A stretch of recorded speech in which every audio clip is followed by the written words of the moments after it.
Welcome to the Bill Cartwright Show with our special guest, Elk Grove's own Bill Langston. Bill, welcome to the show. Thank you, Bill. I appreciate that. It's funny to think about that. I've been in this within about a 10-mile area my whole life, and I sure never planned it that way, but it's turned out well. Yeah, that's kind of a talent too. What I'd like to do is have everybody get to know you really, really well. So talk about where you grew up. I want you to just talk about your mom and dad. Okay. Yeah, I grew up in South Sacramento. In fact, our backyard fence was the end of the Elk Grove School District's most northern boundary. And I think about all the years we had 4 kids in the family. My mother logged a lot of miles driving kids to Elk Grove. We were absolutely probably the longest commute anyone in the district had to get to Elk Grove High School all those years. There were no houses behind us for miles. It was just open fields. But literally, if there had been, the next street over would have been Hiram Johnson. So it was, wow. We were right at the end of the district. I had a good, happy, active childhood. My parents were great. When I think back to growing up, it was long days of playing with kids of the neighborhood, whether it was wiffle ball or ping pong or throwing darts when it got too hot to be out in the sun, or playing basketball in the driveway or whatever. It was nonstop, and there were always tons of kids around, and a really good, wholesome, great experience. I mean, I think about, we'd take our bikes for miles unsupervised off into the country, and somehow miraculously nobody ever got hurt that I recall, even though we were probably doing things today you'd say, what the heck are you letting your kid do that for? But there weren't that many cars around either in those days. But yeah, it was good. I had very fortunate in that regard with my parents and my family. My mom had grown up in Sacramento, not that many miles away. Her parents were a big influence in our lives growing up. So we were always very close to her family and all their activities. My dad was a tougher story. He was really a survivor.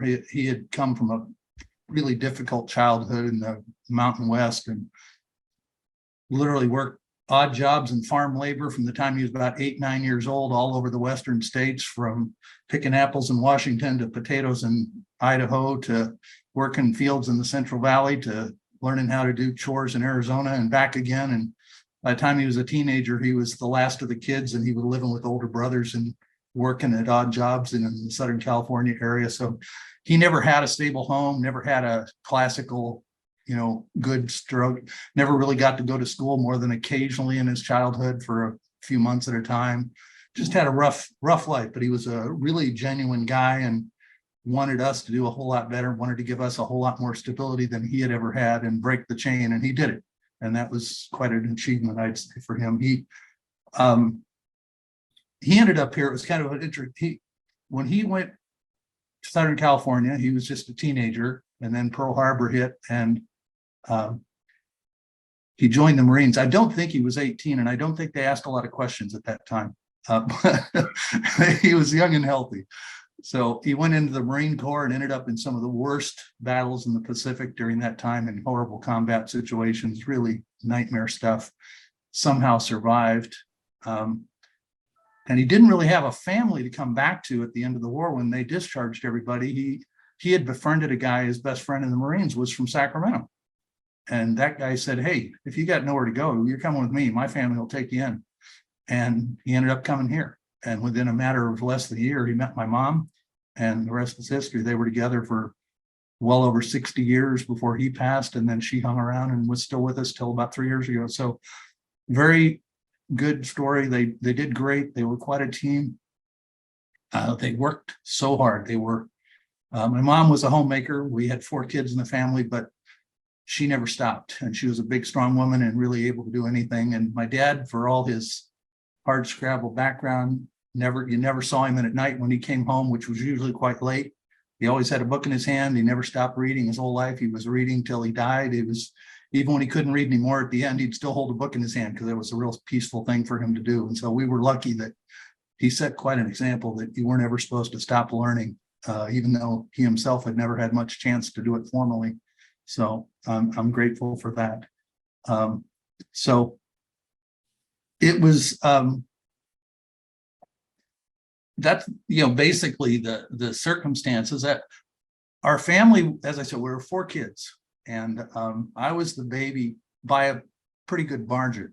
The other 3 were all born in a period of just a few years, and then there was quite a gap, and then I came along. So my brother and 2 sisters, for example, by the time I was in 6th grade, I was the only kid left at home. And Wow. my brother was already in Vietnam in combat, unfortunately. Fortunately enough, he did survive. He suffered a lot of side effects, but he's still with us. My sisters immediately started families very young with kids.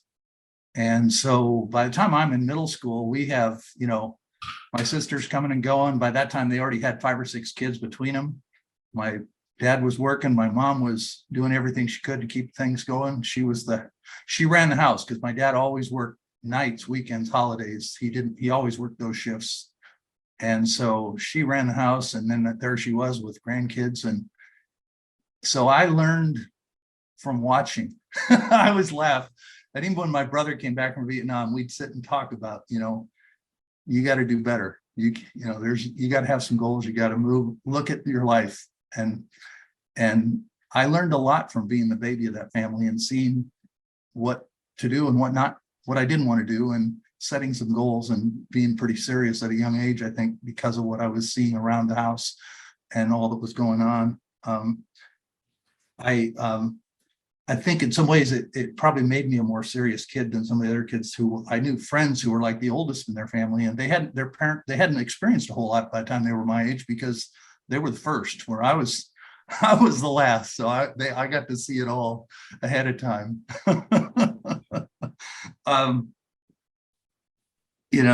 Gosh, my dad, he didn't have the luxury of playing sports as a kid or seeing that at all. For him, he always regretted that he didn't get to go to school. And so he had a lot of concern with me being really interested in sports, because his fear was that was time I wasn't in the class and I wasn't doing my work, I wasn't studying. So for him, it was always a concern that time involved with sports, which I was loving and enjoying, was time away from the classroom. And even though he always kind of kept one eye on it, didn't say much about it, but that was how I understood. And so I had to pay attention. And I always knew from a pretty young age, I needed to keep on a path and not create work and stress for my folks, because there was enough of that already in the house. And maybe that's what any big family would say, but it was a multi-generational environment and a lot of stuff to do. I'm lucky on this. My mom's family, they were the sports fans, and my grandmother, my grandfather, my uncle, my mom, they all loved sports. So my mom was always very excited, very supportive. And that's where a lot of that excitement, and so we were always following baseball and basketball primarily, a little bit of other stuff, but mostly those were the 2 in that era. That's kind of what you did. And it was perfect living here. The weather was great. But I remember we'd be out in the driveway, even in the coldest rainy nights, playing basketball till all hours. I'm kind of amazed the neighbors didn't come over and wring our necks for making so much noise, but they never did. So anyway, that's kind of the background from when you ask about my childhood and my parents. And no, let's talk about high school. What do you think you were in high school? I'm not sure what I was. I don't know what I mean. I really enjoyed sports and school. I liked school. But it was stressful. And I remember having a lot of insecurity and anxiety around those years and struggling with it a little bit. But basketball especially was really the outlet. That's where I got my escape. That's where I could totally focus on that and not think about anything else. And that was terrific. I think about those years with playing with you in high school. The teams had so much talent. I didn't get a lot of time on the floor. It wasn't in that level. It wasn't at that level. So I have fond memories of some funny moments that happened during that time. I remember during the big tournament of champions at the Oakland Coliseum with all those people in the stands, and I'm sitting on the bench and a ball lands like 2 feet out of bounds, and the referee blows the call and calls it wrong. And I instinctively, I couldn't help I jumped off the bench and yelled at the referee, and he called a technical on me. So I thought, well, that's my great moment in the tournament of champions. Unlike you, I got a technical foul on the bench in the Oakland Coliseum. That was my big moment. Other than that, I think I mostly was known for missing shots and free throws in key games when I did play. I don't know. Another funny one I remember is senior year, we played Burbank, and I was used to practicing against you. So being smaller than other people wasn't a surprise to me, but I wasn't, it was comfortable, but we weren't used to it in games. And I remember getting the ball in the low post, turning around thinking I'm going to shoot, and James Donaldson literally reached down and took the ball out of my hands like he was grabbing the ball from a 2-year-old and just pulled it away from me. And I realized at that moment, I think he might have even been bigger than you. You probably know. I don't know. He was a big man, even at that age. But that was funny because I don't think I'd ever, as much as I was used to playing around you as a teenager, I hadn't had that experience. Yeah, James was a couple of inches taller than me. Yes, had to be. And he was well over 300 pounds in high school. He was a monster. Exactly. That's what I remember in high school with the games we had was we tended, thanks to all the scoring you were doing, we tend to run up a lot of scores. The games tended to be pretty lopsided. And often that meant there were some pretty vocal hecklers near the bench. I don't know if you always heard them well, you probably heard different ones, but often being there on the bench, we'd hear some pretty good ones that were pretty vocal because they were so frustrated by how many points they were behind, usually by the second half of a game. Yeah, what's interesting is I don't, and I've never heard anybody in the stands ever. I don't know what it is, but you were working. Yeah, but but yeah, you're right. And we did have some interesting long practice sessions as well. Oh gosh, yeah. Well, you probably even had longer ones that I don't even know about because I was there for the standard practice, and those were plenty intense.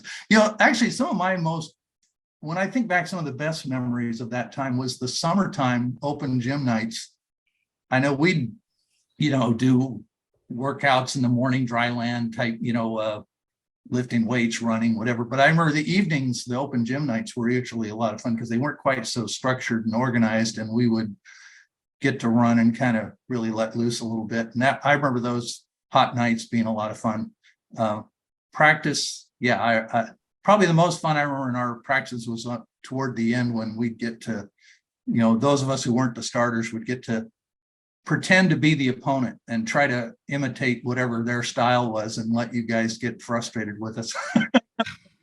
I don't know if you have memories of that kind of thing or not. Yeah, no, I just remember Doug Scott being pretending he was Rod Zanzi and not missing a shot. He could shoot. I mean, poor Doug, the three-pointer didn't exist back then. Might have changed his life.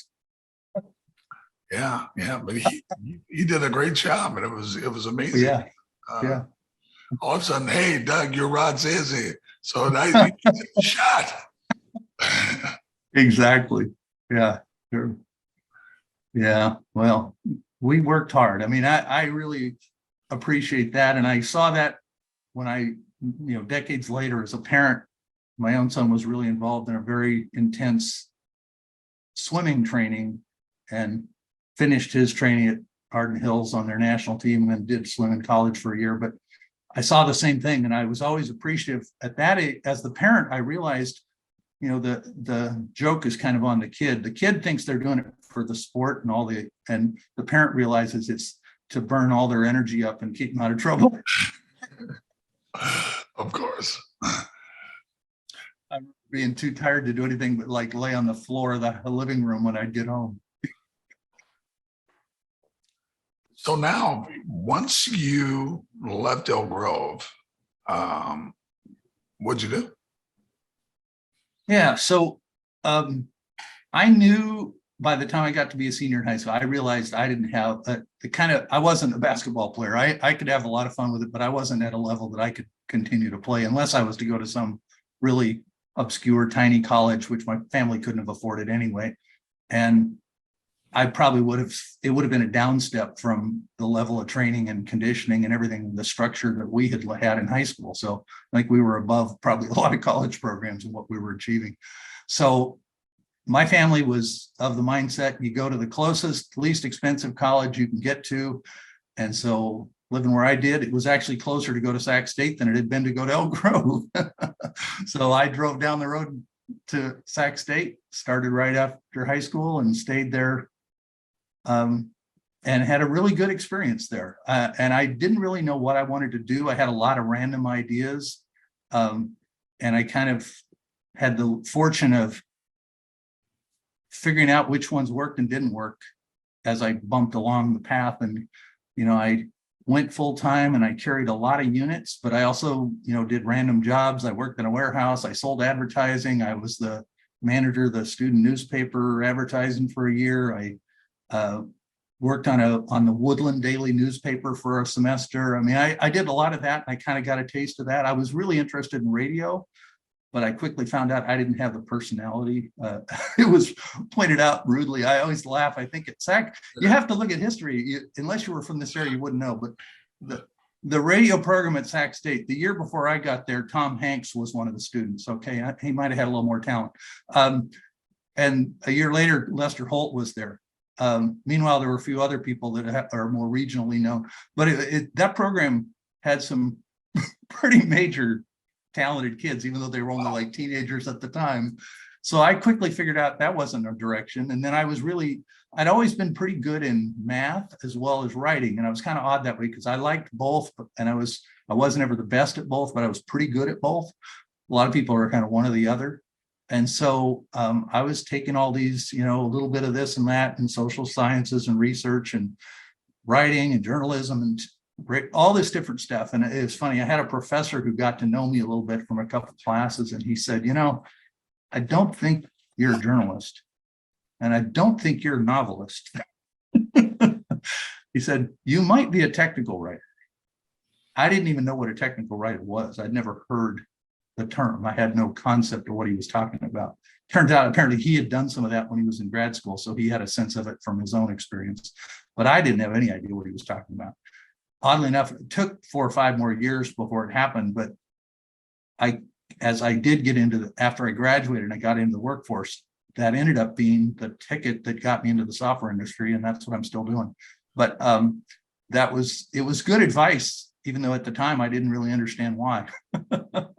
But I was at Sac State and I took a lot of classes. I was learning a lot. I got better. I became a better student as time went on, and I graduated. And by the time I graduated, I'd finished my major, my minor, and I'd taken about 4 or 5 grad level classes in research methods and statistics, which I enjoyed. So, but for all that, I didn't have any job prospects, and I still didn't have a clear idea what I was supposed to do now that I was going to graduate. And fortunately, I had a professor who said, I know a guy who's got this grant and he'll pay you to be an intern if you help him do the data collection for a project they're running. And I'm like, okay, I don't really know what you're saying, but I'm going to go try it. It was the only job offer I had. And so I amazingly, it just a lot of times things break for you when you get lucky in the right place and you've impressed the right people, I guess, because turned out what they were doing was and at that time, you got to remember, this is the end of the 70s. Things were very, technology was a lot different then.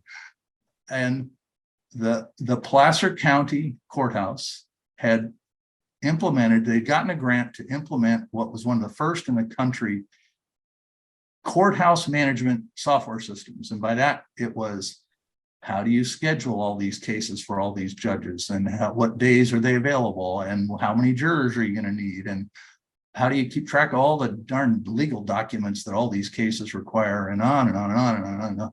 Basically, how do you run the courthouse and manage it and finance it, and keep it all going? Well, I had never even been inside a courthouse. I didn't know anything, but they're like, well, go trudge through these files and figure out, are the cases getting scheduled more efficiently? Are we requesting the right number of jurors instead of paying people to show up and get mad and be told to go home, and all these little random things.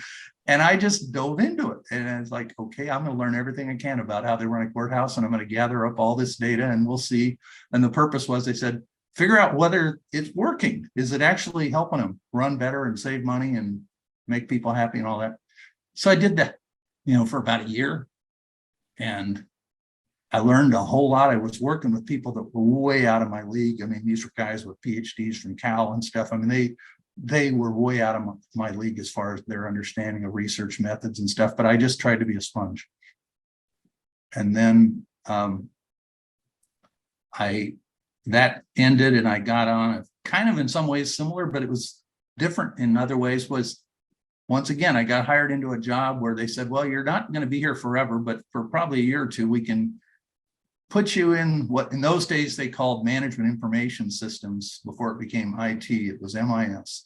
And they said, we're going to put you in there, and this was a totally different organization, but they said, we got all these people in the region receiving federal money to get trained to do jobs, and we have no idea whether they're showing up for class or showing up for work or getting paid right, or what is happening. And they bought in those days they called a mini computer. You don't hear that term anymore. Now everything's a server. But they said, we're going to buy a mini computer, and we're going to convert all this paper to data in a computer, in a database. Imagine, this is 1981,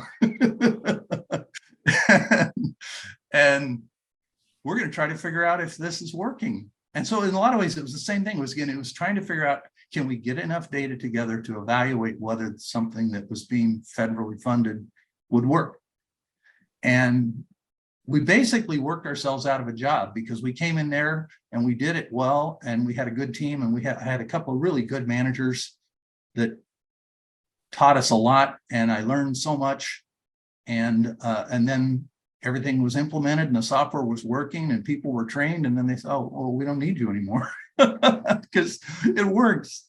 And so there went that. And then I went over to a small computer service bureau, which again is a term you don't hear anymore, but in those days the company didn't always have the money to have their own computer system. So they would hire, kind of the 40 years before we have the cloud, it was, people had a company down the street that had a computer that they shared. A bunch of companies could use a little bit of the resource and do work. So these guys were doing services for all kinds of different industries, random companies, hospitals, farmers, publishers, you name it. And they just said, we're going to hire you to build databases that handle our marketing and custom direct marketing and different. So a little different, got in there, dove into that, did that for about a year. And then I realized I'm bouncing around. I'm not really getting anywhere, but I'm learning a lot. So I decided to start going back to school. So I enrolled in the MBA program at Sac State. But the challenge was, now you got the internet, distance learning, all this wonderful, take it, at your own schedule, at your own time, all this club. Back then it was, okay, I can't afford to just do this full time. I'm going to work full time and do this at night. And it's a 60 unit program, and classes are 3 units at a time. So it's 2 classes a week at night each semester for 5 years. This is a long road. It's not just snap, here's your degree. And in those days, that was the norm for a part-time MBA program. So I started doing that. And fortunately, I was looking for a better job. And there was a small startup software company in Roseville that was just getting off the ground called New Generation Software. And I managed to talk my way in there and get hired as a tech writer. And again, that was like finally getting into what I'd been told 4 years before was probably a good path for me, but I had to go out and learn all that other stuff before I knew enough to even do it. So it was a long way around, but it got me there. And it was, NGS was really a challenge. It was a startup. We had a lot of people in management who really hadn't done it before. They had worked either in big companies or really had never had a job of that level before. And it was a little bit chaotic. And it was a great, great environment for learning because I was thrown into a room full of all the programmers. I was the only non-programmer in the bunch. And it was basically absorb everything you can from these guys and figure out how to explain it to people. And so there we were writing business applications for accounting and spreadsheets and all this stuff. And I'm the one guy in there who's supposed to figure out what it means to a real person instead of just for programmers. And so before you know it, I'm doing support and testing and writing manuals and training people. And eventually the company, things got really rocky. The company looked like it wasn't going to survive. And a lot of the people that were at the higher levels kind of bailed because it just didn't look like it was going to work for them. And I was young and no obligations other than, out there paying the rent. And I had an old car and low overhead. And I was willing to work 6 days a week. And so I got promoted into a management role as the company was sinking. But there was a core of us there who really worked our butts off. And we pulled it out of the fire. And I'm still there. And we really hit our stride toward the end of the 80s when we shifted all the way over to database reporting and analysis. And the jargon has changed so much, but nowadays it's what they call business intelligence, analytics. You hear all this fancy jargon, but basically that was the rudimentary foundation of it in the late 80s on large IBM systems. And we've stayed with that all these years. It's kept me going and I've had a great career. And we've been an odd case because we stayed private. We chose not to become a big household name. And, we're going to just be a high quality niche provider of a tool set that we know how to train and develop and work with. And we're still doing it. And it's been a really rewarding thing to do. Probably not what most people expected.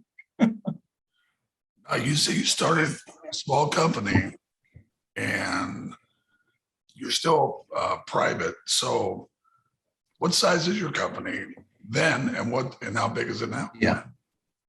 It's gone up and down a little bit through the years, but we're still just a small company of less than 50 people. So we've retained a very niche focus. And there's a handful of us that go back to the very beginning. And of course, most of the people have come on later. But yeah, we just, it's surprising. I've been able to stay in Sacramento, which was not expected. I've traveled all over, in the 90s, we really made a push to get into the international markets. And I was traveling back and forth to Europe a handful of times and got to see a lot of things and work with a lot of companies and really had it. And we're more focused in North America in more modern times, but every industry, every company, but mostly mid-sized to larger companies in manufacturing and various kinds of wholesale distribution. But it's all about studying their data. How do they want to see their data? What does it mean to them? And that's, I laugh because I was the nerd kid when I was in elementary school who'd get up in the morning and read all the baseball box scores and keep track of all that kind of stuff. And some ways I feel like I'm still that kid.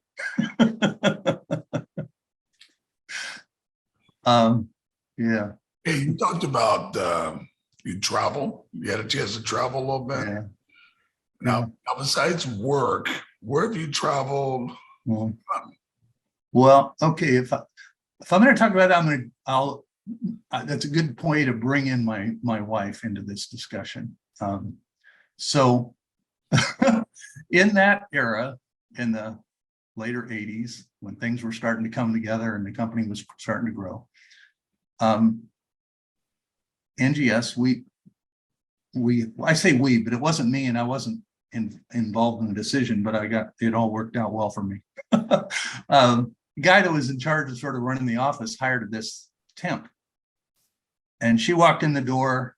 Everybody else is like, the Animal House, and she comes in dressed to the nines, perfectly coiffed, beautiful, organized, professional. Kind of stood out. And I didn't get to know her at all in the very beginning. And she had traveled all over the world and had her dad had been an officer in the Navy. I mean, she came from a little bit different side of the tracks than I had seen. And I didn't know much about her. And she ended up, it was funny, she only came in there because I didn't know she had been in healthcare for 7 years. And something had happened. She wasn't in that anymore. And she was just trying to find a temp job until she could get back to healthcare. And she was so good and so professional. We ended up convincing her to come in and stay at the company for 2 years. Well, that was the beginning of when I was starting to travel and get a little more of an idea of the world and doing stuff for the job. And toward the end of that time, she and I started dating, and she got a job for Kaiser Permanente, which was really the kind of job she had been looking for. And it really was a whirlwind. A year later, we were married. We had a house in her old neighborhood, and we were traveling. I was traveling for work. We were traveling for pleasure. We took multiple trips to Europe, Denmark and Switzerland and France and Italy and the Netherlands and Belgium. And then we took a trip to the Amazon and Brazil as well. We literally fished for piranha out of a little canoe, like a 10-foot canoe with a guide in the middle of the Amazon. If you haven't done it, fishing for piranhas, probably the kind of fishing almost anyone can do. You throw meat in the water, they jump. So I got to see a little taste of people living in the Amazon and what that was like. Opens your eyes. You realize there are people that can be really happy even when they have nothing, which is a good lesson for most of us to learn. And then we went some years later after our son was born. Our son was born in 95, and we kind of rejiggered our focus at that point to say, we got to focus on our family and here at home, a little closer to home, live a little different way. And so we changed our plans, and I stopped traveling quite so much. But even at that time, we went to Australia. We took him. I had some business down there, and I'd work during the day, and then we took some time to go hiking in the Blue Mountains and, petting kangaroos. A lot of great experiences in those years. That whole era from the latter 80s to the early 2000s, we covered a lot of miles together. Sometimes business, sometimes pleasure, sometimes a little both. Early years before our son was in school and active, he was able to go with us quite a bit. So had some incredible trips in those years and saw the world. And we got real involved in international exchanges. So one year we hosted a kid from Japan for a year here. Another year another summer we had a kid from Germany.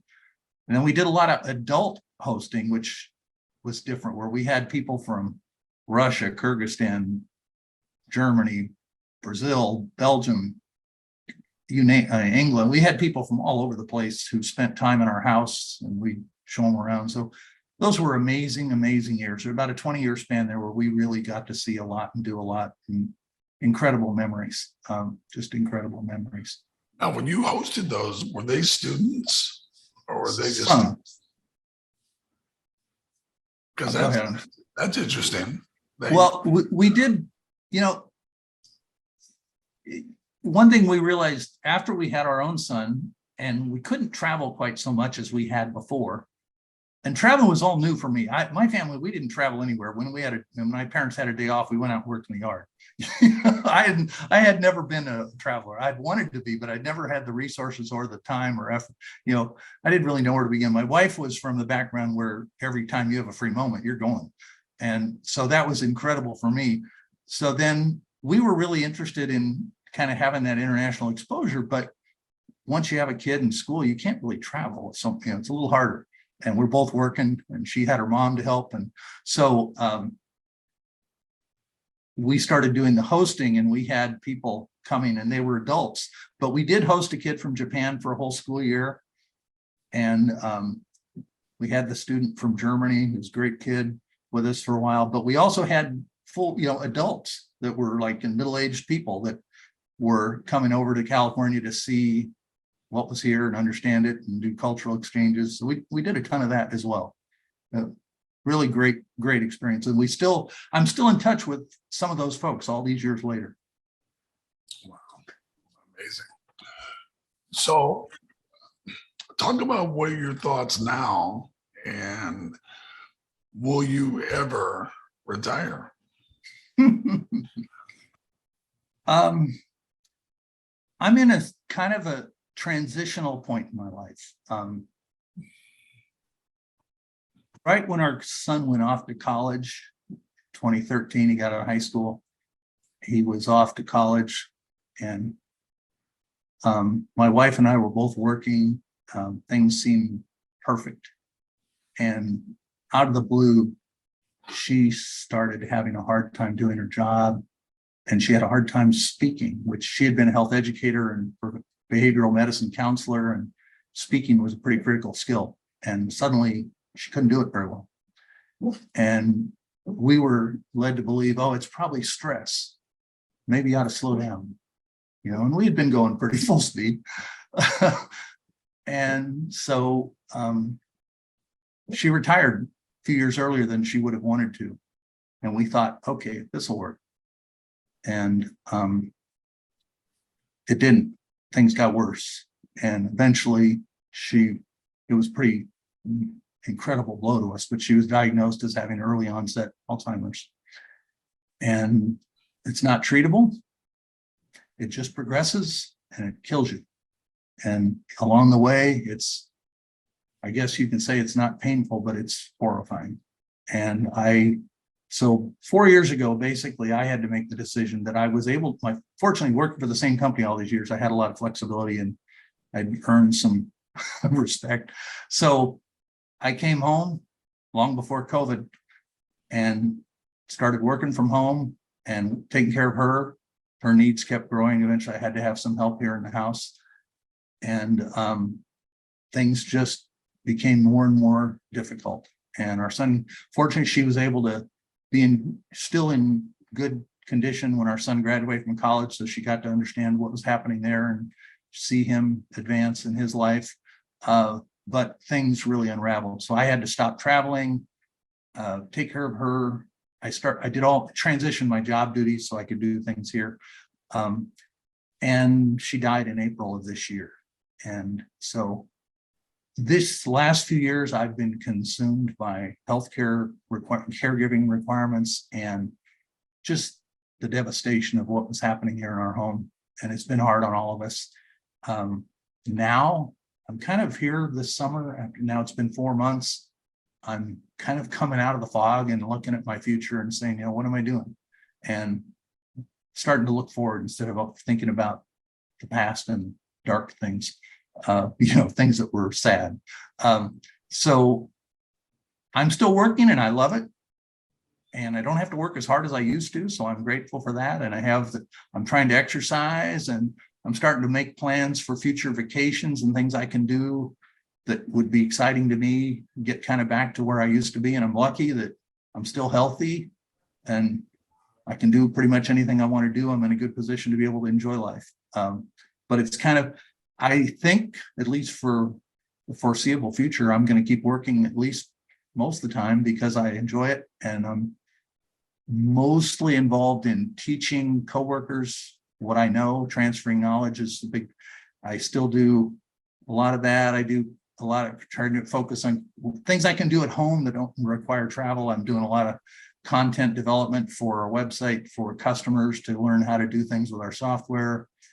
And occasionally doing virtual sessions for technical conferences with the kind of in the niche market we're in and stuff like that. So as long as I can continue to do that, I think I will, because I enjoy it. It's stimulating. I still get to talk to a lot of good people, and I'm not traveling anymore. I might again at some point, but I don't think I need to. The technology's made that kind of easy now. So. Yeah, have you been in touch with any of our old teammates or people that from high school? I know I do.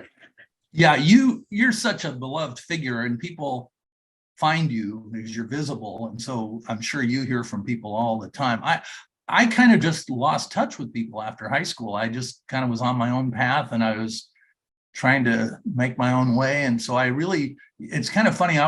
When they found me 3 years ago, we had that reunion, and I forget how they found me. Oh, I think Larry Yasui found me because he knew somebody who had known me like 15 years before, and he still had my number.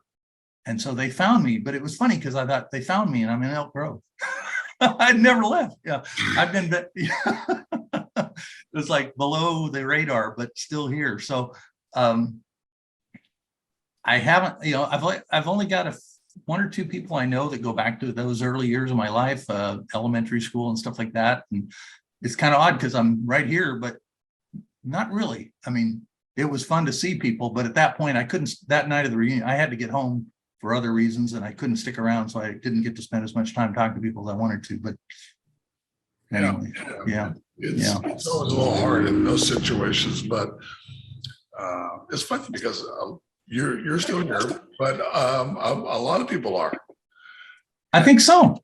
Yeah, like Mike Baker, still in Elk Grove. Terry's in Folsom. Some people moved out of town. Bill Bell, he's up in Michigan.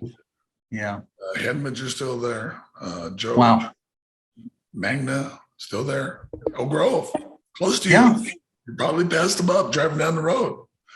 Probably. It's funny because when I was young, like in my 20s, I remember I was determined, I am not staying in this town. I am leaving. I'm getting out of here,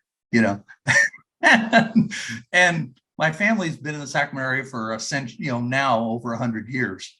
And I was sure I was going to get out of here.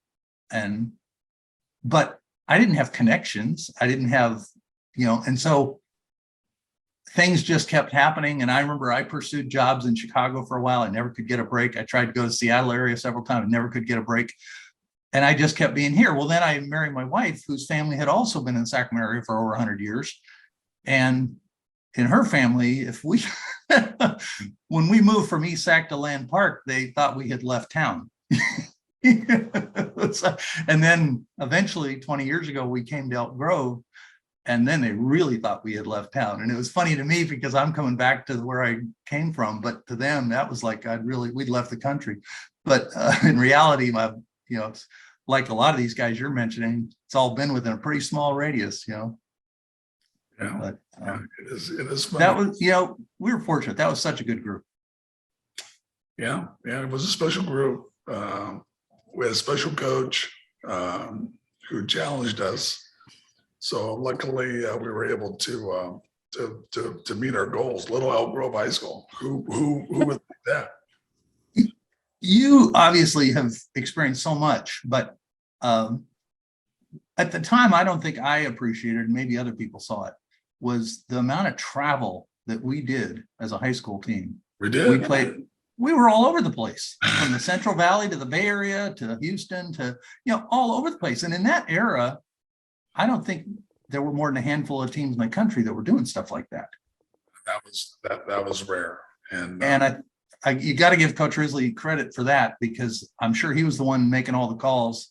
You didn't have email and the internet to reach people in those days, but he must have worked like crazy to put that schedule together. Yeah. No, that was special.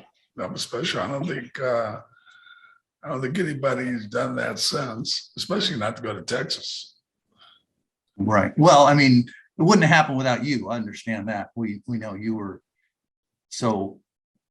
such a figure everybody wanted to see and talk to.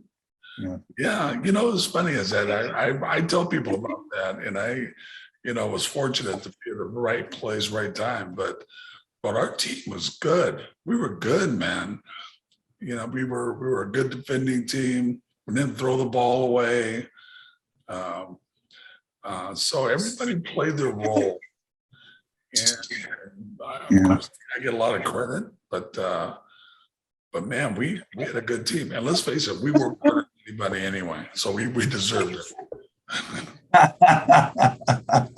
Well, at the reunion a few years ago, Coach Risley was talking to a few of us who were the ones who didn't particularly play a whole lot, and he's giving everybody a lot of complimentary, very nice statements about how all of us were so good, and if we'd been in another school, we all would have been really successful. It was just that we were at Elk Grove behind some superstars that we didn't get to play a whole lot, but he was giving us a lot of credit for how we probably would have been, our second string might have been one of the better teams in town if we had been playing at the time, and he was very complimentary, but I remember a couple of us laughing afterwards saying, we didn't feel that way at the time. Yeah. It's, a lot of times it's really hard doing less. Doing less is playing your role. It's kind of counterproductive in thought, but just being able to play that role nobody else can play is really special. That's what you learn later. Especially so, yeah. That's exactly what we had. And there was so much structure and discipline and a thought to it, because I think we saw enough to know when we'd go to other schools that there were a lot of those teams. It was just like the guy was a PE teacher who said, here's the ball, I don't think a lot of those teams were getting a lot of coaching. So no, we definitely got a lot of attention. And we probably appreciate it more now than then. That's for sure. Oh yeah, exactly. Well, Bill, thank you so much. Thank you. You're just awesome, and let's stay in touch, dude. I'm around. I'm very close, and let's when you get yourself organized, do something. Well, thank you. Yeah, it's been great. I've always had an eye to all the news. I've followed your years and all your successes from afar, watching it. Like a lot of people, I know people all through this region. I'm blown away sometimes. I meet people that are half our age that talk like they were there and saw all that stuff because they've read about it so much. They feel like they saw it. So, I feel very fortunate that I was able to be around at the right time to witness it all firsthand. And I appreciate you tracking me down after all this time, because you're used to talking to successful athletes and people that had high profile careers. I was not somebody I would have expected you to find. So thank you. Well, let me tell you, you have had a successful career, and sounds like you're very blessed with a extraordinary woman as well. So you've had quite the journey. Yeah, well, So if you live long enough, you see everything.